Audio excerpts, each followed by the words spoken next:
Bien, bonjour à tous ceux qui vont se joindre à nous par enregistrement, soit sur YouTube ou pour Chris.com. Ça nous fait plaisir de savoir qu'il y en a qui cherchent avec amour la parole de Dieu. Bien, aujourd'hui, on est rendu à la synthèse. Vous savez qu'après chaque livre qu'on voit dans le Nouveau Testament, et d'ailleurs, celui-ci, c'est l'avant-dernier livre qu'on a fait, une aventure depuis près de 10 ans, euh, livre par livre, chapitre par chapitre, verset par verset. Et maintenant, dans 1 Corinthiens, on est rendu à la synthèse, comme on fait à chaque livre, pour se rappeler, pour se donner des guides, quelqu'un qui veut retrouver à quel endroit on parlait de ça. Puis quelle réflexion ça l'a amené à faire par rapport à chacun des chapitres. On sait bien que les chapitres ne sont pas euh, inclus dans la parole de Dieu, ça a été rajouté. Parfois, ça nous aide dans le sens de retrouver facilement, rapidement, mais malheureusement, il y en a qui ça les a amenés à découper, à détacher la lettre qui était entière. Mais on va regarder ça ensemble ce matin.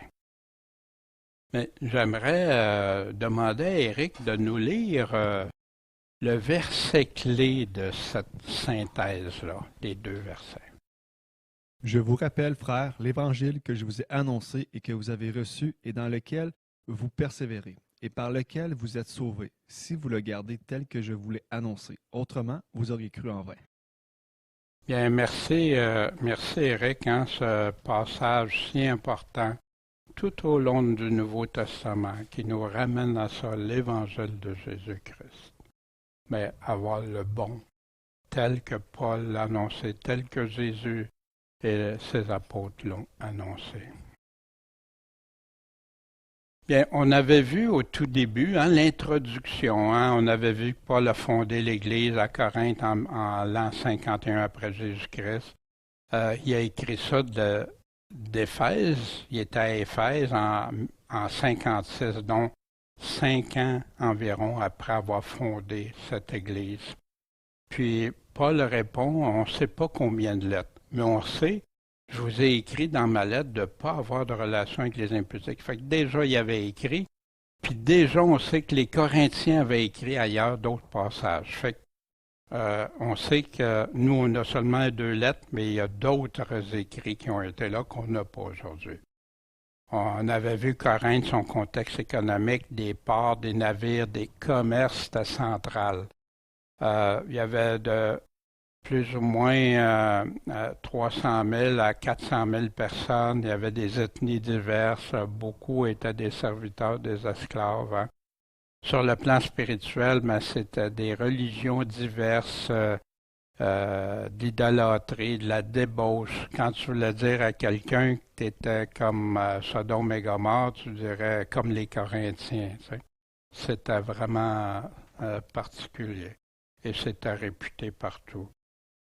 Ça a été reconnu pour sa perversité. Mais Paul n'a pas fini sa mission. Après avoir fondé l'Église, il avait la responsabilité, parce que Jésus n'a pas juste dit d'aller prêcher l'Évangile, puis après arrête là. Non, enseignez-leur tout ce que je vous ai commandé et baptisez-les au nom du Père, du Fils et de l'Esprit Saint. Fait que Paul devait leur enseigner à observer les commandements de Jésus. Et malheureusement, à Corinthe, la doctrine de Christ a été mise en second plan, est en train de perdre. L'évangile que Paul avait apporté clairement est en train d'être mélangé à la philosophie grecque, qui était très prisée chez les Corinthiens. En Grèce, hein, tout ce qui était la Grèce, Macédoine, tout ça, c'était beaucoup la sagesse humaine qui était primée. Puis tout ça, tout comme Augustin a fait pour le monde catholique et protestant, qui a amené plein de doctrines mélangées avec de la philosophie grecque, hein, dont son livre La Cité de Dieu, etc. On avait vu aussi qu'il y avait de nombreux problèmes souvent inconnus dans d'autres églises. Des divisions, de l'immaturité, de l'immoralité, mauvaise compréhension et mauvaise utilisation des dons que Dieu avait donnés à certains qui en étaient devenus même contraires à l'Évangile, ce que l'Évangile du Seigneur disait. Puis quand on compare ça avec l'Église des Thessaloniciens, qui était juste un peu plus au nord que l'Église de Corinthe, eux, Paul, dans ces deux lettres, n'avait que des félicitations, des encouragements pour eux. Il était même devenu un modèle, mais pas les Corinthiens, malheureusement. Puis merci Seigneur d'avoir cette lettre-là qui peut nous aider à discerner le vrai du faux, des fausses doctrines, des doctrines étrangères à la Bible, étrangères à ce que Dieu a dit. On voit les Éphésiens aussi, les Philippiens, hein? Deux lettres de remontrance très claires de Paul, c'était aux Galates puis aux Corinthiens. L'autorité de Paul était contestée, attaquée par des orateurs éloquents qui apportaient d'autres enseignements, des divisions, de la contestation dans l'Église, comme ça arrive si souvent aujourd'hui. Paul défend l'autorité reçue de Dieu et ce qui est la véritable puissance de Dieu, sans la sagesse et l'éloquence des hommes, mais Jésus-Christ seul, Jésus-Christ crucifié et son évangile prêché. Paul apporte les solutions et les correctifs nécessaires selon l'Évangile aux chrétiens de Corinthe. Paul voulait les aider. Clément de Rome, un des premiers chrétiens en l'année 95 après Jésus-Christ, mentionne l'importance puis des choses de la lettre que Paul a écrite aux Corinthiens. En Corinthe, qui était à environ 80 km d'Athènes. Athènes, qui est le nom d'une déesse grecque. Et situé, Paul a voyagé beaucoup et dans son deuxième voyage avait fondé cette église à Corinthe. La structure de la lettre de Paul, on avait vu ça premièrement, chapitre 1 à 4, un rapport de Chloé concernant des divisions dans l'Église. Les rapports d'immoralité, on lui avait dit, puis Paul les avait déjà écrits au sujet de l'immoralité, puis on a rapporté encore à Paul qu'il y avait des problèmes.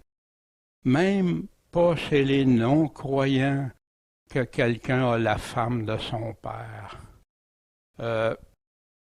Il va parler des procès. Puis ça, on voit ça, le rapport d'immoralité puis les procès au chapitre 5 et 6. Puis à partir des chapitres 7, Paul répond à des questions spécifiques des Corinthiens qu'on n'a malheureusement pas. Mais on peut déduire d'après des réponses, d'après des choses. Mais il faut être prudent des fois parce que ça peut aller aller plus loin que la parole dit. Ça concerne le mariage, le célibat, divorce, les dons, en passant de divorce. On va voir le remariage aussi, l'endroit où c'est spécifié. Qu'est-ce que la Bible en dit? Les dons, les questions par rapport aux dons spirituels, la meilleure façon encore que de manifester des dons, la résurrection. On va voir ça des chapitres 7 à 15, puis bien sûr au chapitre 16, la conclusion. On avait vu qu'on se posait nos questions clés, qui, quoi, quand, comment, pourquoi, où. On demande à Dieu, demandez, vous recevrez, cherchez, vous trouverez. Dieu, aide-nous à comprendre. Tu nous as parlé d'un langage humain pour qu'on comprenne. Si les gens veulent toujours faire comme si la Bible c'est étrange, on ne peut pas rien comprendre, c'est faux. Jésus nous l'a donné pour qu'on la comprenne. Quel genre de Dieu ça serait de nous donner un livre d'instructions incompréhensible, puis après ça nous juger d'après ce livre-là? Non, pas le Dieu de la Bible. Puis, bien important, qu'est-ce qui est dit avant, ce qui est vraiment dit, qu'est-ce qu'il est en train de dire, puis par la suite, après, qu'est-ce qui est dit. C'est indissociable, le contexte. Puis aussi, on va voir bientôt, Dieu voulant, dans la deuxième lettre aux Corinthiens, les parallèles qu'il va y avoir avec la première lettre qu'il nous avait écrite. Au chapitre 1, hein, puis là, on va y aller, puis ça devrait être assez rapide. J'ai écrit du texte juste pour qu'on s'y réfère. Paul a prêché l'évangile de Jésus-Christ, le crucifié, en passant un seul Jésus, le vrai Jésus crucifié. Parce qu'il y avait plusieurs Jésus aussi dans ce temps-là. Malgré le contexte de dépravation de la ville de Corinthe, Dieu avait un grand peuple. Hein? Paul on lui a confirmé, Dieu lui a confirmé. L'unité doit être posée sur le seul fondement autorisé par le Père, l'Évangile de Jésus-Christ. Celui-ci est mon Fils bien-aimé, écoutez-le. Les voies de Dieu ne sont pas comme l'homme pense. Paul nous explique que Dieu a choisi ce qui semble folie pour confondre les sages de ce monde, les choses faibles pour confondre les fortes, pour que personne ne se glorifie devant lui. Il aime ceux qui sont vulnérables, faibles, plutôt que ceux qui se pensent puissants, qui se pensent sages et lui résistent. La prédication de la croix est une folie pour qui? Pour ceux qui périssent, qui s'en vont à la perdition, mais puissance de Dieu pour ceux qui veulent être sauvés en soumettant à sa volonté. Le nom et l'autorité de Jésus-Christ, le Seigneur répété, est mis en évidence. Le Christ est la puissance de Dieu et la sagesse de Dieu. Amen. Chapitre 2. Le discours des choses spirituelles, c'est pour les spirituels, selon l'Esprit de Dieu, selon les paroles de Dieu, révélées par Dieu, par son évangile donné par l'Esprit. Chapitre 2, c'est au-dessus de tout ce que les hommes les plus grands n'auraient jamais pu découvrir ou comprendre sans l'Esprit de Dieu. Qui peut l'instruire? Qui peut instruire Dieu? Qui est plus sage que Dieu? Qui connaît la vérité plus que Dieu? L'homme animal est attaché aux choses de ce monde. Il ne comprend pas son évangile qui lui paraît même une folie. Seulement l'Esprit de Dieu qui a parlé pourra nous éclairer. Puis Dieu merci, c'est ce que l'Esprit de Dieu nous a laissé. L'Esprit Saint vous rappellera tout ce que je vous ai enseigné qu'il disait aux apôtres. La révélation de Dieu est essentielle pour le salut et que la prédication de Jésus-Christ, celui qui a été crucifié pour nous, ne doit jamais être mêlée avec sagesse humaine, la sagesse selon le monde, soit par éloquence ou sagesse humaine, mais en toute simplicité, en toute vérité, conforme à son évangile, la simplicité de Christ. Jésus-Christ, celui qui a été crucifié, rien d'autre, sa parole, c'est quand tu vas en dehors, c'est ça qui fait des divisions, qui amène l'orgueil humain, qui amène quoi? Des religions humaines, de la sagesse humaine, des philosophies, des théologies. Jésus ne nous a jamais demandé d'aller prêcher la théologie, mais de prêcher sa parole. Ce qui amène l'homme à se rebeller. Puis plusieurs, j'ai fait partie de ça, je ne réalisais pas que j'étais en rébellion contre Dieu parce que j'allais au-delà de ce que Dieu disait. Pas autre chose que Jésus-Christ, c'est Jésus-Christ crucifié, pas de mélange, pas de doctrine étrangère, des doctrines qui viennent d'ailleurs que qu'est-ce qui est écrit noir sur blanc dans l'Évangile. C'est ça, des enseignements étrangers, théologiques, étrangères à sa parole, qui éloignent des paroles pures de Dieu. Au chapitre 3, Paul nous parlait qu'il y avait des envies, des dissensions, des partis pris. Il dit, vous êtes charnels à cause de ça. Puis les autres même dit, vous êtes comme des bébés, vous êtes aux bouteilles de lait. Vous n'êtes pas selon l'esprit, mais selon la chair. Parle de ceux qui choisissaient un plutôt que l'autre. Un plante, l'autre arrose, mais ils sont égaux. Mais c'est qui est supérieur? C'est celui qui fait grandir la semence de la parole de Dieu, de l'Évangile qui a été semé dans le cœur. Mais prendre garde comment bâtir sur le seul fondement autorisé, Jésus-Christ. Si l'œuvre bâtie subsiste, il va y avoir récompense selon Dieu. Mais si l'œuvre brûle, si les actions, les travaux brûlent, ça va être une perte, rescapée comme dans le feu, au travers le feu. Puis Paul prend bien soin d'avertir aussi, si quelqu'un, à cause de ses œuvres, à cause de ses enseignements, ces choses, détruit le temple de Dieu, qui nous sommes le temple de Dieu, Dieu détruira leur auteur. Wow! Se tromper soi-même, se penser sage selon ce monde, la sagesse de ce monde, c'est une folie devant Dieu. Paul répète, revient avec des choses. Ça surprend les sages dans leur ruse. Dieu surprend ces sages-là, qui énoncent plein d'affaires, puis après ça, tu vois la folie de leurs choses. Puis il dit, c'est mieux de devenir fou selon Dieu. Ça, c'est la vraie sagesse. Des gens me disent, t'es fou. T'es fou. Oui, je suis fou, selon Dieu. C'est ce que j'aime. Un jour, c'est à lui, je vais répondre. Pas chercher à glorifier les hommes, mais glorifier Dieu. Moi, ça m'étonne toujours quand j'entends des prédicateurs qui arrivent. Oh, un tel a dit ça, regarde tel homme. Puis, mais dis-moi ce que Jésus a dit, ce que ses apôtres ont dit. Que tu me donnes un exemple d'un homme comme Georges Muller, oui, un bel exemple de foi. Amen. Mais c'est pas lui que je vais écouter. Je vais l'écouter s'il dit exactement comme Jésus et ses apôtres. C'est ça la différence. Responsabilité de chacun des dispensateurs de la parole de Dieu, c'est être trouvé fidèle à Christ.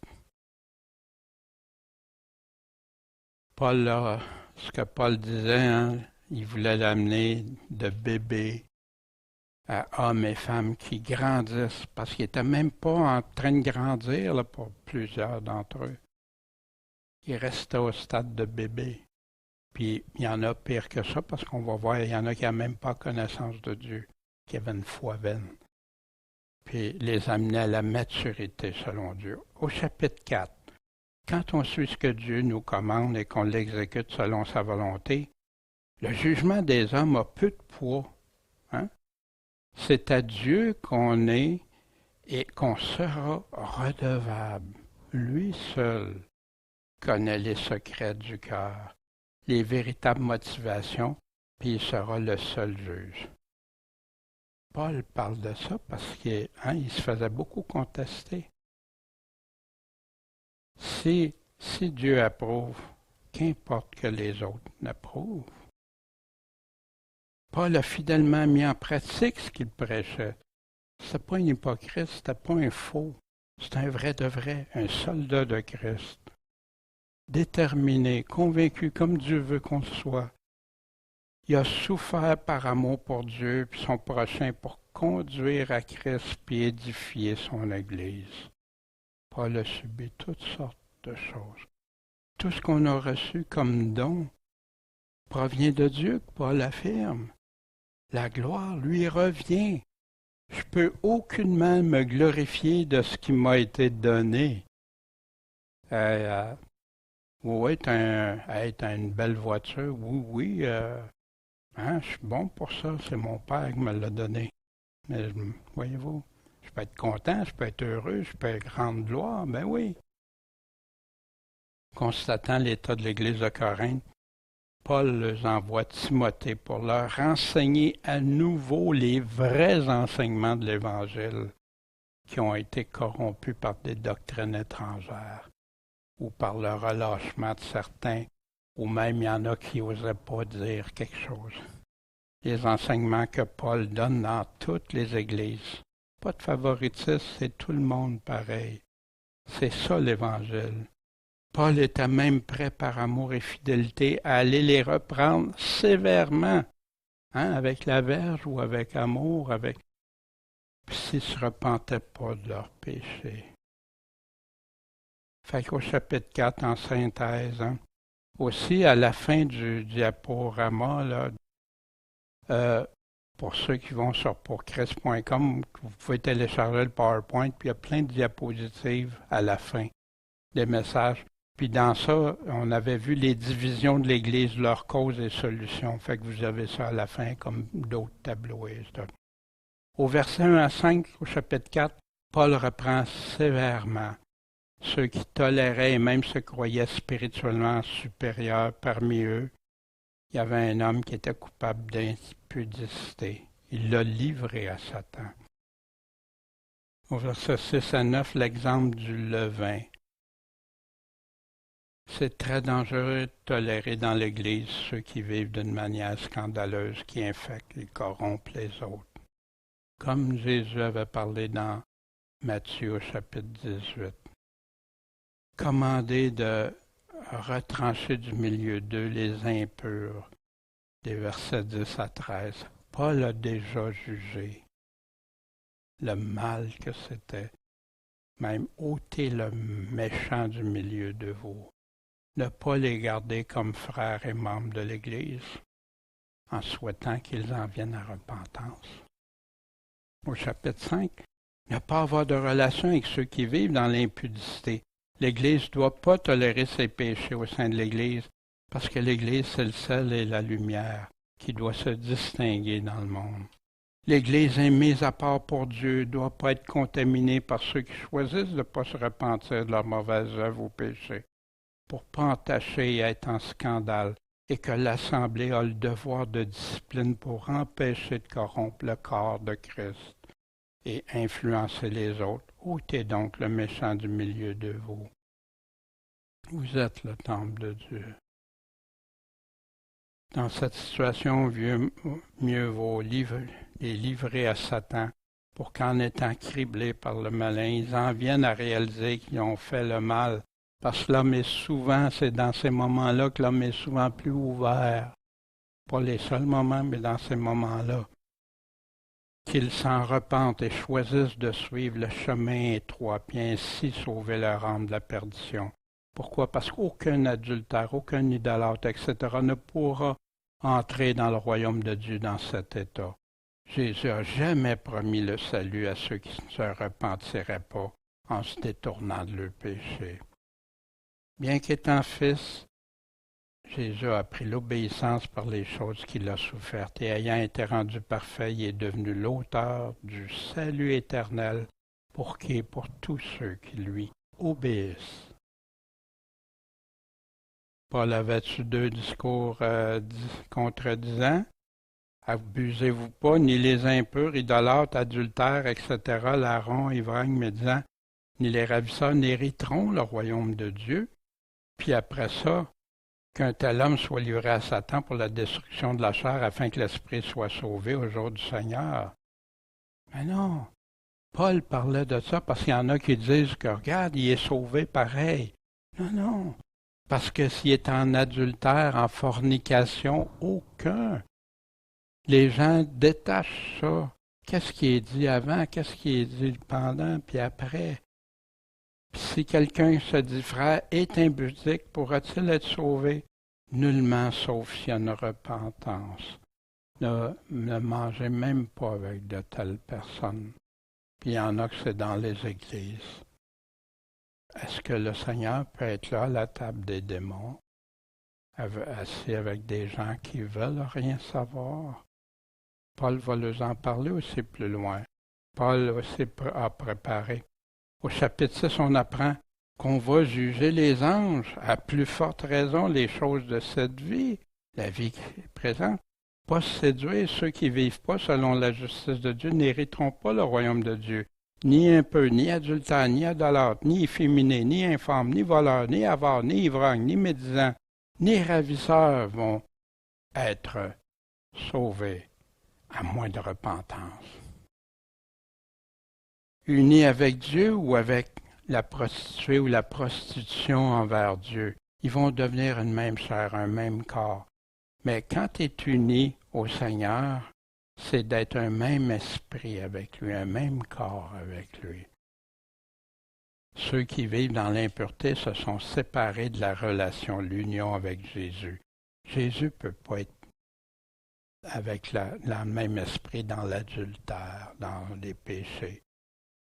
Ceux qui vivent dans l'impureté sont séparés. Avec Jésus-Christ, en déshonorant son Église, puis qui doit se séparer d'eux. Puis seule une repentance pourra permettre la réintégration. Et d'ailleurs, on va le voir au deuxième lettre aux Corinthiens. Pour les racheter par le précieux sang de Jésus, leur corps et leur âme appartiennent maintenant à Dieu et non plus à eux-mêmes. Puis que les rachetés retirés du péché de leur souillure doivent maintenant servir à glorifier Dieu en se sanctifiant davantage. Paul est clair dans ce qui est écrit. C'est quand tu commences à découper, à changer.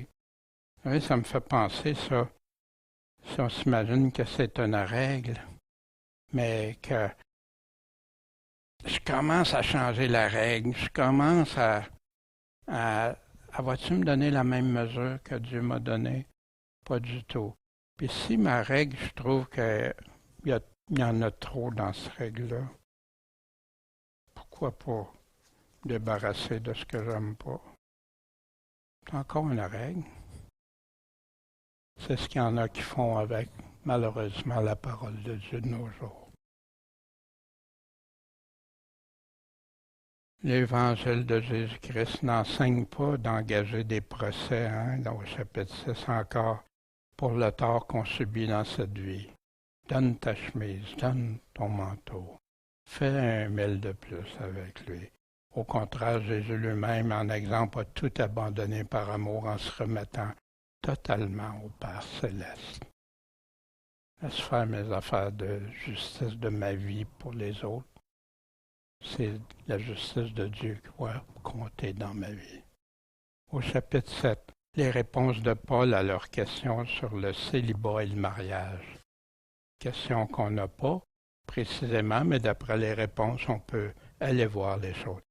Que le mariage soit saint, honorable, la sexualité selon le Seigneur. Amen. Dieu voulait ça pour l'homme et la femme, pour leurs enfants aussi. Maintenant, est-ce que tous sont obligés d'avoir des enfants? Ben non. Paul va parler de ceux qui se marient et ceux qui ne se marient pas. Les séparations, divorces n'abolissent pas qui sont devenus une seule chair. C'est pour ça que Jésus ne séparait pas ce que Dieu a uni. Le pardon, la réconciliation est là. Pardonnez-vous. Sans pardon, on va être pardonné comme on va avoir pardonné. Sans réconciliation, l'Évangile nous enseigne ça. Ouais, mais si tu savais qu'est-ce qu'il a fait ou qu'est-ce qu'il m'a fait. Mais qu'est-ce que Dieu dit? Puis les séparations, divorces devraient être un dernier recours. Mais il y a des conditions si après tu veux te remarier. Seulement si le mari ou la femme décède et seulement si tu te maries conformément au Seigneur, selon le Seigneur. Fait que tu ne peux pas te remarier tant que l'autre est en vie. Le célibat, c'est un don. Si tu as la capacité, Dieu donne la capacité. Il y en a qui se font eunuques eux-mêmes pour le royaume de Dieu. Puis Dieu donne la capacité, comme il a donné à Paul, qui lui donnait une liberté de servir le Seigneur. Plus grande liberté. On a été acheté à grand prix, pas devenir esclave des hommes, demeurer devant Dieu dans l'état qu'on a été appelé.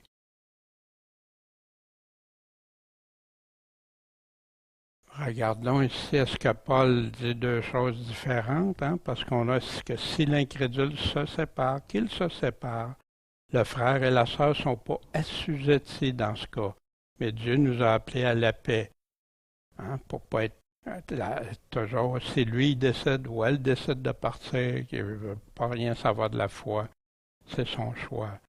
mais tu n'es pas assujetti à vivre dans ça. Mais la femme est liée à son mari par la loi tout le temps qu'il est en vie. Mais si son mari meurt, elle est libre de se remarier. Voici où ça parle de remariage. À qui elle veut, seulement que ce soit selon le Seigneur. Fait que Paul ne serait pas en train de dire une chose ici, dire une autre là, puis que ça se... Non, la seule façon de bien le comprendre, tu n'es pas assujetti. Tu n'es pas assujetti c'est lui qui choisit de s'en aller. Mais est-ce que ça te donne le droit de te remarier parce qu'il s'est en allé? Seulement si l'autre meurt. Voyez-vous la différence? Ça ne s'abolit pas un l'autre, c'est ensemble, ça se complète. Une seule chair pour la vie, qu'on connaît, pourrait devenir un seul corps devant Dieu. Au chapitre 8, il n'y a qu'un seul Dieu. Les idoles, ça n'existe pas vraiment dans la réalité. Ça existe dans l'imagination des hommes. Et on sait qu'il y a des textes qui nous disent que souvent, c'est des démons en arrière. Les gens vénèrent, pas des idoles, mais des démons finalement, contraire à la volonté de Dieu. Mais par amour pour ceux qui sont faibles dans la foi, ceux qui sont encore mal fermés, on doit éviter de faire chuter en rapport à ce qu'ils croient à l'égard des idoles ou ce qui leur est consacré. Paul répond à des questions qu'il y avait par rapport aux viandes sacrifiées aux idoles qui se vendaient au marché. Puis ça, il y avait plein de religions, plein d'affaires qui se passaient. Fait qu'il dit, ça, dans le fond, c'est comme quand tu commences à évangéliser. Tu vas arriver à quelqu'un, « Hey, jette ta statue, c'est une idole. » Ou si tu vas plutôt parler des choses de Dieu, puis après ça, tranquillement, quand la personne va voir dans la parole de Dieu qu'une statue, c'est une offense à Dieu, là, mais si tu arrives avec tout de suite ça, tu peux l'éloigner, le faire chuter, puis il ne voudra plus jamais t'écouter entendre l'Évangile. Tu es peut-être la seule personne qui peut y parler. Mais ceux qui sont faibles dans la foi, ils croient en Dieu, mais ils ne sont pas fermés. Fait que soyons prudents. On peut être une occasion de chute pour son prochain, pas seulement en faisant ce qui est mal, mais aussi en faisant des choses qui nous sont permises. Ben oui, j'ai le droit d'en manger pareil, mais si ça offense l'autre, ça le fait chuter d'un bord ou de l'autre. Puis pas en tenir compte revient à être enflé de connaissances tout en comprenant pas que Dieu demande de l'amour dans ces circonstances et que c'est même pécher contre Christ et pas comprendre son évangile. Lui qui a été patient envers nous quand on n'était pas encore affermi. Donc, évitons d'offenser Dieu en blessant la conscience des plus faibles et plutôt accueillons-les avec bonté et l'amour de Christ, puis continuons de les attirer à la parole de ce que Dieu dit. Et là, tu vas voir, moi, la parole de Dieu a fait plein de changements dans moi. Peut-être si quelqu'un me serait arrivé au débat trop avec ça, non, mais c'est quand j'ai lu les paroles, qu'est-ce que Jésus disait. Wow, là, ça m'a attrapé. On avait la synthèse au chapitre 8, Paul qui répond à la question « Est-il permis de manger des viandes sacrifiées aux idoles puis assister à leurs festins dans leur temple de faux dieux? » Les chrétiens savent qu'il y a un seul Dieu, que les idoles étaient des choses mortes et vaines et ne pouvaient pas rendre souillées les viandes qui leur avaient été ainsi offertes, puis qu'ainsi il était permis de manger toutes les viandes. La connaissance de le savoir. Mais certains n'ont pas encore toute la connaissance et on doit faire attention pour ne pas devenir une occasion de faire chuter un plus faible, pas encore affermi ou en cheminement, pour les faire pécher, soit en mangeant contre leur conscience, ou même les guider vers l'idolâtrie. Ben oui, regarde, c'est correct, et il le fait. Au chapitre 9, Paul dit qu'il traite durement son corps. Il est assujetti. Il tient assujetti aux règles par crainte d'être lui-même réprouvé, assujetti à l'Évangile. Les églises, il nous apprend aussi que les églises doivent soutenir les pasteurs fidèles et leurs familles, prêts à suivre une vie conforme aux principes de l'Évangile, sous la loi de Christ, à l'exemple de Jésus-Christ et de ses apôtres, afin d'obtenir la récompense destinée à ceux et celles qui se sont acquittés de leurs responsabilités et engagements envers le Seigneur et leurs prochains, même au détriment de leur propre intérêt, leurs droits et s'adaptant aux faiblesses des hommes et tenter de les gagner à Jésus-Christ le plus de personnes possible. Voici Paul qui nous partage du fond de son cœur, du fond de ses tripes. On va apprendre dans la deuxième lettre aux Corinthiens comment il se sentait quand il a écrit ça aux Corinthiens, cette lettre-là. Être prêt à renoncer aux choses permises quand le salut et ou l'édification du prochain le demandent. Il donne des exemples des athlètes qui faisaient de grands sacrifices puis s'abstenaient de tout ce qui est un obstacle à la victoire. Pas être éprouvé, pas perdre, pas être mis de côté, mais jamais de compromis avec la loi de Christ. Et on avait vu à combien Dieu évalue le prix d'une âme. En passant une photo en Inde, combien de chrétiens à chaque jour qui sont arrêtés ou tués même pour leur foi. À chaque jour, qu'on n'entend même pas parler dans des nouvelles, puis tout. Des chrétiens tués, puis des chrétiens qui disent « Hey, Premier ministre, qu'est-ce que vous faites là? »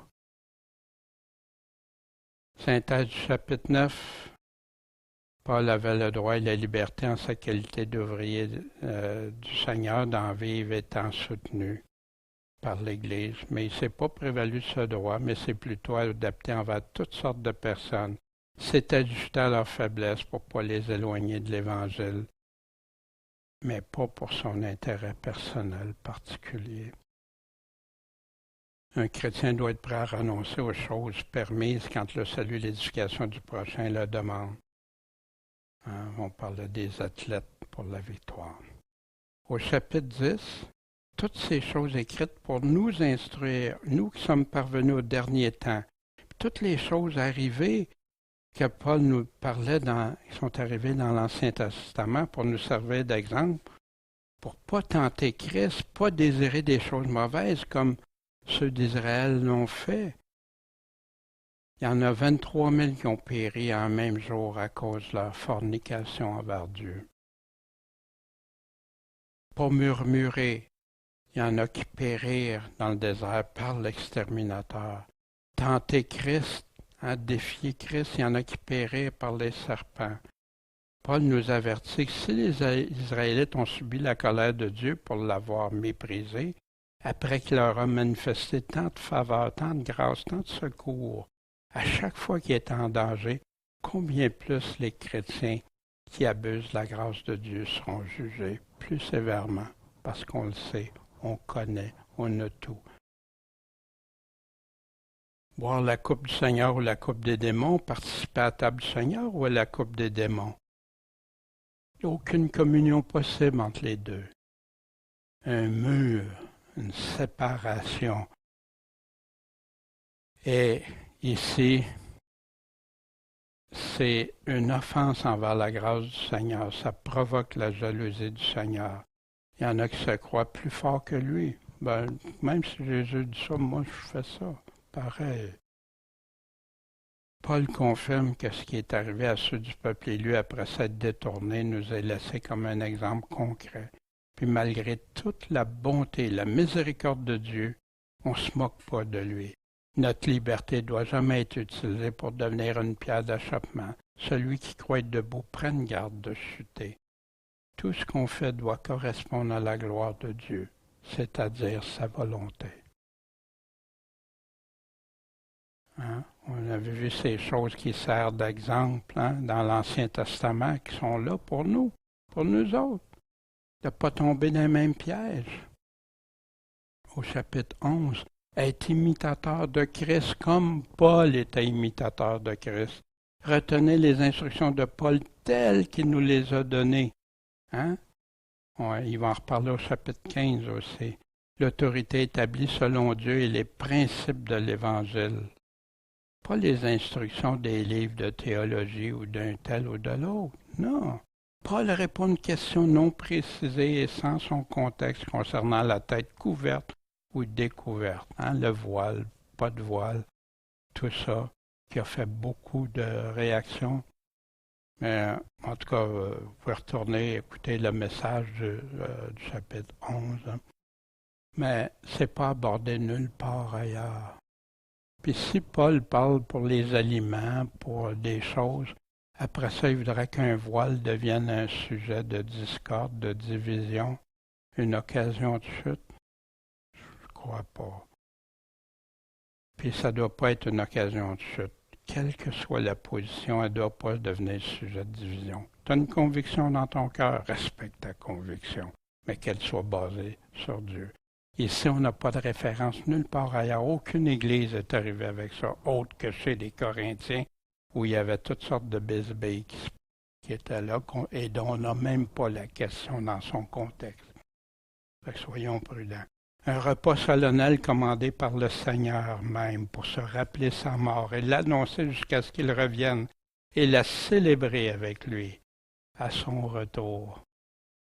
Je ne boirai plus de ce vin, mais quand? Y participer dignement selon le Seigneur. Donc chacun doit s'éprouver. Quiconque va manger et boire indignement, nous dit Paul, sera coupable envers le corps et le sang du Seigneur. Wow! C'est ça qu'on veut faire quand on prend un repas en son honneur. Sa condamnation, tu bois ta condamnation, discernant pas le corps du Seigneur. C'est pour cela que parmi vous, beaucoup d'infirmes et de malades, qu'un grand nombre sont morts. Si nous nous jugions nous-mêmes, on ne serait pas jugés par Dieu.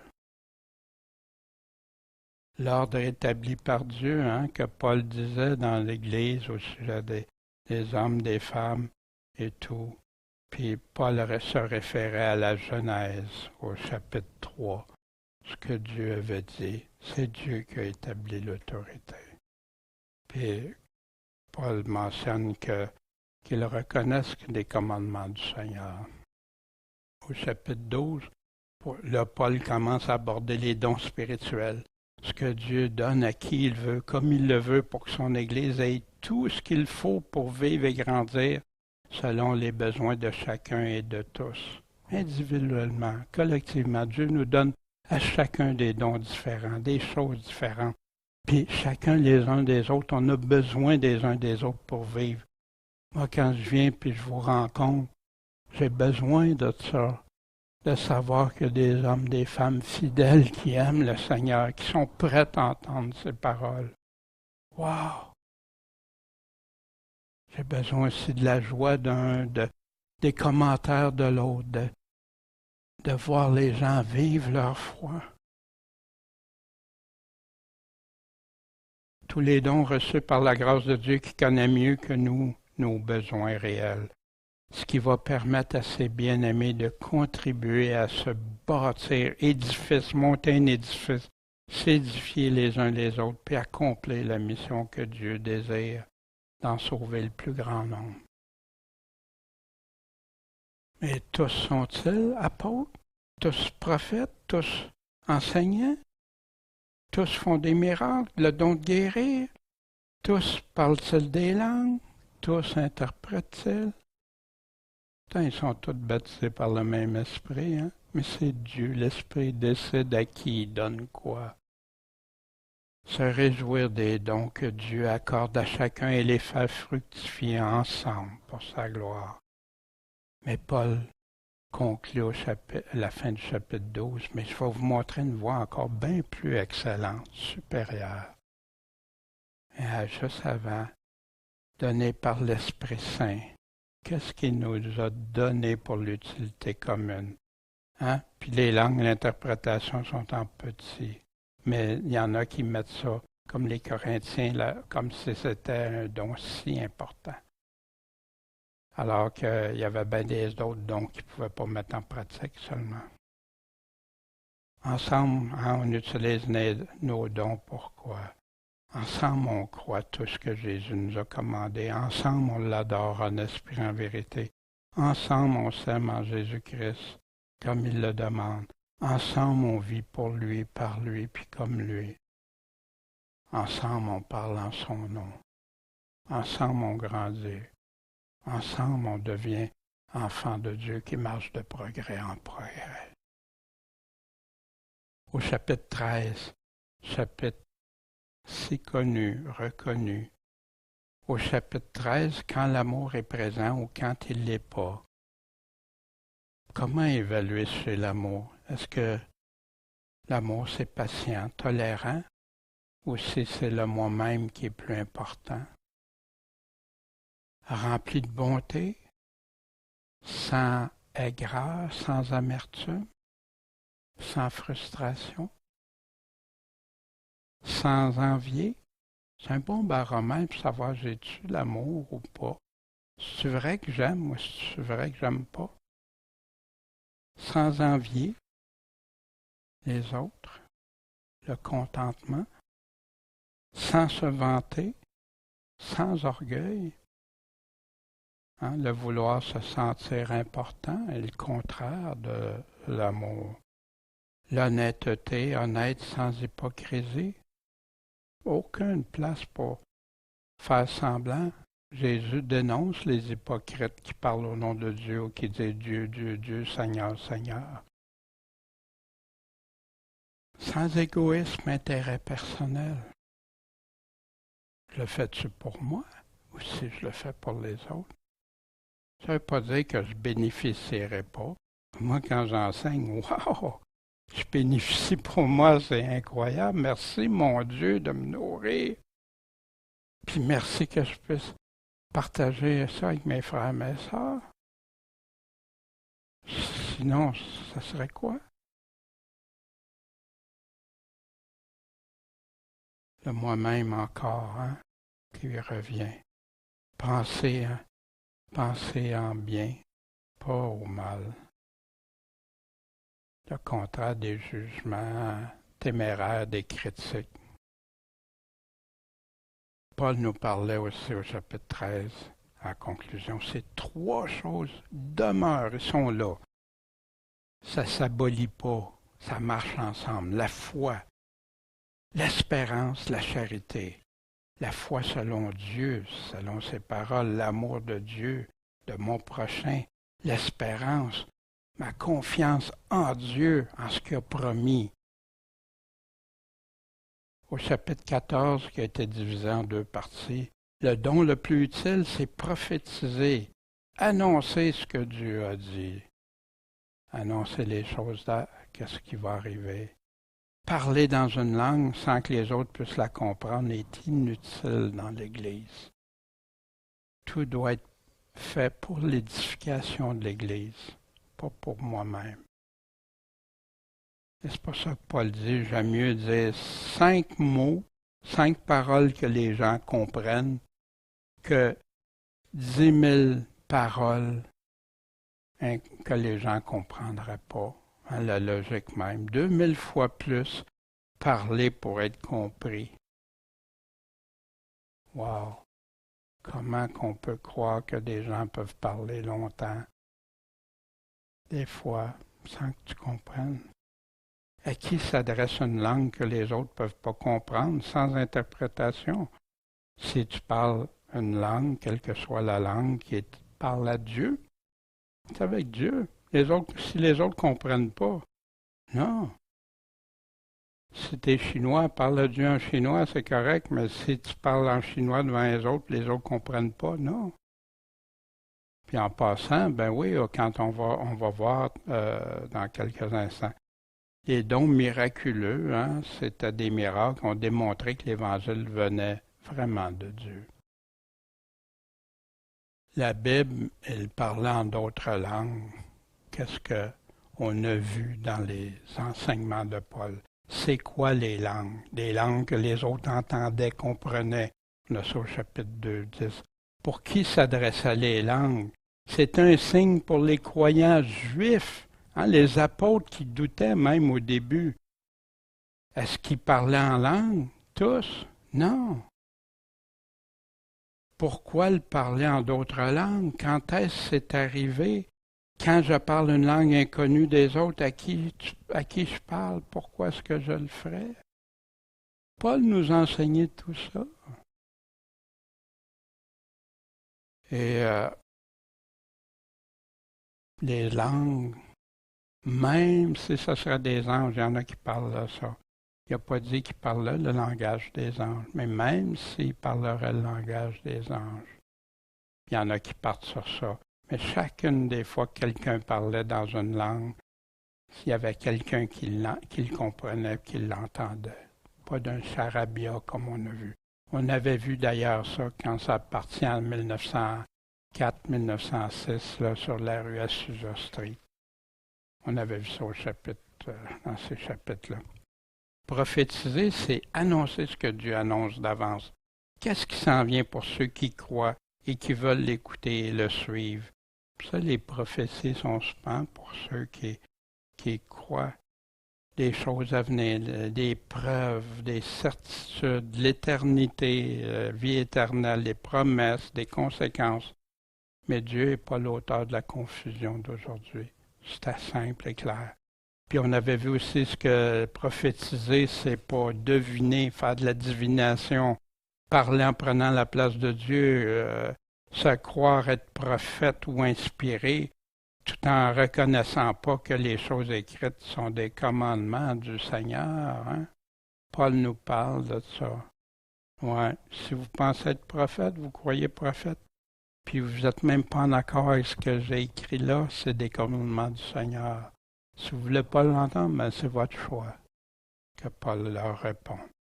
Ajoutez à ces paroles, passer par-dessus ces paroles, amoindrir, modifier. C'est ça, mentir, égarer, être faux prophète. Ceux qui prophétisaient pour intérêt personnel, pour le pouvoir, l'orgueil, la popularité, l'argent. Wow! Il y a un seul grand prophète qu'un vrai croyant suit. Qui est-ce sinon le Fils de Dieu? Écoutez-le, lui a les véritables paroles de la vie éternelle, le véritable esprit de prophétie pour nous. On avait vu aussi comment tester prophète, prophétie. Moi, au début, j'avais de la confusion avec ça. C'est quoi? Des choses qui peuvent nous aider, hein, avec des critères. Puis, j'invite les personnes qui se poseraient la question, soit vous mettez sur pause ou allez regarder sur le message de ces chapitres. Pour ce qui est des dons, l'importance, hein, il a parlé de ça du chapitre 12 à 14, l'importance aux yeux des Corinthiens sur les dons miraculeux, mais il négligeait l'amour et l'édification de tous. Pour ça que Paul leur parlait. Les apparences de la vanité, de la jalousie, de l'orgueil, wow! Toutes des choses contraires à Dieu, l'hypocrisie en vain, de la jalousie, de l'orgueil. Dieu résiste aux orgueilleux. C'est toutes des choses dénoncées par l'Évangile qui dit que ce n'est pas des vrais croyants, ceux qui font ça. Des désordres, de la confusion des langues, des prophéties, des affaires qui ont amené toutes sortes de choses. Mais Paul dit que toutes choses se fassent avec bienséance, bien organisée, avec ordre, pour l'édification de tous dans l'amour, pour que tout ne soit pas en vain. Ça peut bien paraître, hein, mais c'est rien. C'est tout pour l'édification, les dons que ça a été donné, pour être fait avec amour, avec ordre. Au chapitre 15, persévérez dans le seul évangile par lequel vous êtes sauvés. Hein, ce qu'Éric nous a lu, le passage, verset clé du début. Si vous le gardez tel qu'annoncé, annoncé par Paul, les apôtres, par Jésus-Christ. Il y en a qui mélangent avec la théologie moderne. Non, tel que là. Autrement, vous aurez cru en vain pour rien. Avant toute chose, au début, je vous ai parlé de ça, la base même, que Christ est mort pour nos péchés, selon les Écritures, qui a été enseveli 3 jours après ressuscité. S'il n'y a pas de résurrection des morts, Christ aussi n'est pas ressuscité. Puis si c'est ça, la prédication vaut rien, c'est vain. La foi vaut rien, c'est vain. Vous êtes encore dans vos péchés. Wow! L'Évangile a pour fondement la résurrection de Jésus-Christ qui confirme l'espérance du chrétien pour le futur éternel.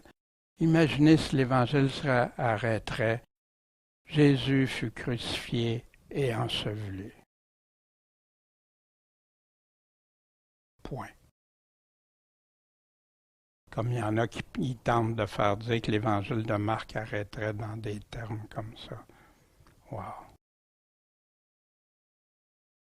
Mais ça confirme l'espérance, la foi véritable, l'assurance de Dieu pour ceux qui lui obéissent.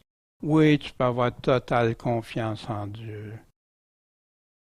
Tous meurent comme Adam, de même aussi tous vont revivre en Jésus-Christ, lui qui est ressuscité le premier. Puis ensuite, ceux qui sont de Christ, quand? À son avènement, quand il va revenir. Après, Paul rapporte d'autres choses qui sont incluses dans l'Évangile de Jésus-Christ. Son avènement, son règne, la destruction des ennemis, des puissances et tout ça. Puis le tout dernier ennemi qui va être détruit, c'est la mort. Après la fin. La mort, on sait quand qu'elle va être jetée dans le lac de feu au jugement du grand trône blanc. Donc, pas à l'avènement quand Jésus revient, après les 1000 ans. C'est triste, il y a des frères qui ne croient pas au millénium. C'est écrit pourtant répété dans la Bible, puis où il y a plein de promesses qui vont se faire, qui étaient promis. Le jeune va être avec le serpent, ils vont mourir à 100 ans, vont être jeunes. Tu sais. Pourtant, c'est pas dans l'éternité, ça. On sait que c'est avant. Mais parce qu'ils choisissent des enseignements d'Augustin, puis des frères pourtant qui dénoncent Augustin, la théologie d'Augustin, mais ça, ils embarquent dans ça. Fait que pour eux, il n'y a plus de millénium. Puis après que toute chose soit assujettie, le Fils va s'assujettir au Père. Tiens, Père, j'ai tout fait. J'ai tout réalisé pour toi. Tu m'as donné puissance, autorité. Voici. Quelle image de Jésus! C'est un Jésus orgueilleux. Pas du tout. Dans l'amour de son Père. Puis on avait vu aussi baptiser pour les morts, fait que j'invite ceux qui sont intéressés au chapitre 15 à aller voir la conclusion. Au chapitre 15, voici Paul nous dit quelque chose. On ne mourra pas tous, mais on va tous être changés. En un moment, en un clin d'œil, la transformation, la résurrection. Quand est-ce que ça va avoir lieu? À la dernière trompette. Cette trompette, c'est importante, la toute dernière, soit dans Matthieu 24, 31, ou soit la 7e trompette de l'Apocalypse. Parce que si c'est après ça ne marcherait plus avec rien. Car la trompette sonnera, et les morts ressusciteront incorruptibles, et nous serons changés à son avènement. Moi, j'ai perdu beaucoup de temps à tellement lire toutes sortes de livres, écouter des vidéos, des enseignements de prédicateurs qui me disaient à peu près tous que Jésus était pour revenir avant. Fait que, oui, ça ne sera pas la dernière trompette. Paul s'est sûrement trompé. Non, c'est pas ça qu'il voulait dire vraiment. Puis ça, tu peux arriver à ça juste en découpant des versets, arriver à ces conclusions-là. Mais Dieu merci, j'en entends de plus en plus qui prennent position pour dire non, Jésus nous a dit qu'on aurait une tribulation, que son avènement c'est juste après même qu'on a vu le soleil, les astres, tout ébranlé. Au chapitre 16, Paul nous parle de la collecte pour les saints, de faire ça chaque premier jour de la semaine, de rassembler ce que tu peux selon ta postérité, là, pas il y en a qui, des fois, vont donner des dons sur leur carte de crédit, puis ils se rendent jusque-là. C'est pas ça que Paul dit. Selon ce que Dieu te donne. Veillez, demeurez ferme dans la foi. agissez courageusement. Fortifiez-vous, que tout ce que vous faites se fasse avec charité. C'est dans synthèse de Paul, de sa lettre, ça. Mais veillez, êtes sur vos gardes. Restez ferme. Agissez courageusement. Faites tout avec amour. Puis Paul rajoute, si quelqu'un n'aime pas le Seigneur Jésus-Christ, qu'il soit anathème sous le jugement de Dieu, maudit, Maranatha, que le Seigneur vienne. Paul, malgré le chapitre 13 où il décrit l'amour selon Dieu, il dénonce tous ceux qui n'aiment pas le Seigneur. Puis ils ne doivent pas être considérés comme des vrais chrétiens parce qu'ils sont sous le jugement de Dieu. Ils sont déclarés anathèmes. Mais Paul a parlé d'un sujet qui revient à ça dans sa conclusion presque tout le long de sa lettre, en dénonçant les faussetés. Voici ici. Il démontre clairement à l'Église de ne pas tolérer ceux qui ne suivent pas l'Évangile de Jésus-Christ. Division, impudicité, Évangile modifié, fausse doctrine, parce qu'ils n'appartiennent pas à Christ et demeurent sous la malédiction de Dieu. Parce que Paul appliquait le véritable amour selon Dieu. Le plus important, c'est quoi? Le salut d'une âme. Si tu sais qu'une âme s'en va en danger de s'égarer, à sortir du chemin étroit. Wow! Puis ceux qui font ça, s'ils ne se repentent pas, sont en mauvaise posture. Puis il y en a tant qui se sont fait induire, laisser tromper, induire. Des personnes que je connais, que j'aime beaucoup, mais qui prononcent des choses qui ne viennent pas de l'Évangile, qui donnent l'assurance à des gens qui sont prêts à vivre dans l'impiété. Oui, oui, t'es sauvé. Quelle tristesse! Si jamais, comme moi ça m'est arrivé, tu as pris un autre chemin en cours de route, il faut que tu le saches. Où tu vas le savoir, sinon dans les Écritures, ce que Jésus nous a donné. Le reconnaître que j'ai mal fait. C'est dur parce qu'au début, non, ça se peut pas. Pas moi, je me suis laissé tromper. Pas moi, je me suis laissé embarquer. Ou, moi, ce que je fais, je sais que c'est pas correct, mais non, c'est grave devant Dieu. Reconnais que tu as offensé Dieu. Reconnais que tu es rebelle envers lui. Avoue-les, confesse-le. À Dieu, bien sûr, puis si ça inclut des frères, sœurs, quelqu'un, aussi de leur confesser. Vous savez, des fois, des gens qui n'avouent pas le péché, qui n'avouent pas, ils ne progressent pas. Puis non seulement ça, il en empêche d'autres de progresser. Parce que les gens voient qu'est-ce qu'ils ont mal fait. Puis c'est ça être chrétien. Puis revenir sur le chemin étroit. Suivre ce chemin étroit. Bien, j'espère que cette synthèse, c'est toujours ingrat de faire une synthèse parce que t'as tellement de choses, tout ça. Mais plus vous êtes utile ou à ceux qui nous écoutent. Père Céleste, merci de cette belle lettre de Paul, Seigneur, qui a le côté sucré et le côté salé en même temps. Seigneur, qu'on puisse être prêt à suivre, à comprendre, puis à retenir de rester ferme dans la foi et sur nos gardes, puis t'écouter toi avant tout. Merci Seigneur pour les frères et sœurs, fortifie-les, bénis-nous. Et Seigneur, si tu permets que pour la deuxième lettre de Paul aux Corinthiens, de nous donner toute sagesse, tout vouloir et faire aussi. En ton saint nom, Jésus-Christ, Maître, le Seigneur qu'on va voir face à face, le Sauveur. Amen.